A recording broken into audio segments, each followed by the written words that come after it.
Première épître à Timothée, chapitre 6.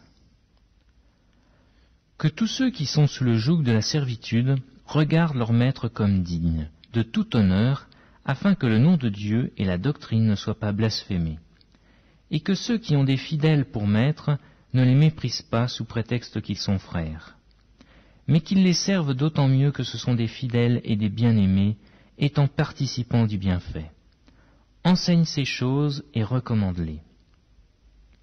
Si quelqu'un enseigne de fausses doctrines et ne s'attache pas aux saines paroles de notre Seigneur Jésus-Christ et à la doctrine qui est selon la piété, il est enflé d'orgueil, il ne sait rien, et il a la maladie des questions oiseuses et des disputes de mots, d'où naissent l'envie, les querelles, les calomnies, les mauvais soupçons, les vaines discussions d'hommes corrompus d'entendement, privés de la vérité et croyant que la piété est une source de gain.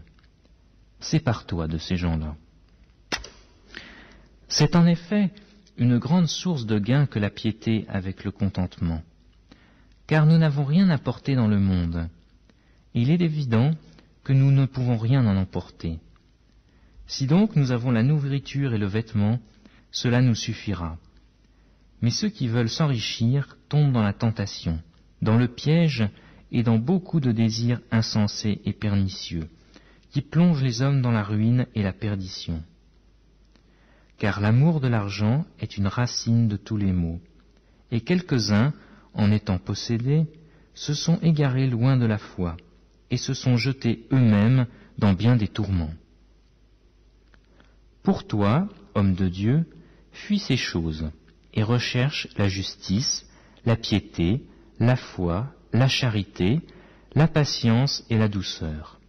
Combat le bon combat de la foi, saisis la vie éternelle à laquelle tu as été appelé, et pour laquelle tu as fait une belle confession en présence d'un grand nombre de témoins.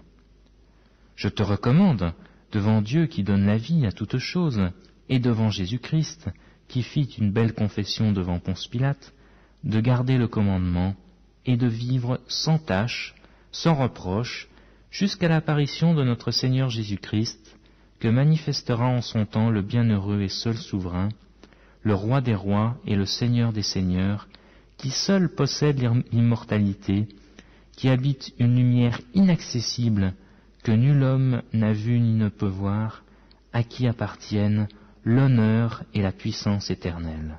Amen. Recommande aux riches du présent siècle de ne pas être orgueilleux et de ne pas mettre leur espérance dans des richesses incertaines, mais de la mettre en Dieu, qui nous donne avec abondance toutes choses pour que nous en jouissions. Recommande-leur de faire du bien, d'être riches en bonnes œuvres, d'avoir de la libéralité, de la générosité, et de s'amasser ainsi pour l'avenir un trésor placé sur un fondement solide, afin de saisir la vie éternelle. Ô Timothée, garde le dépôt, en évitant les discours vains et profanes, et les disputes de la fausse science, dont font profession quelques-uns qui se sont ainsi détournés de la foi. Que la grâce soit avec vous. Amen.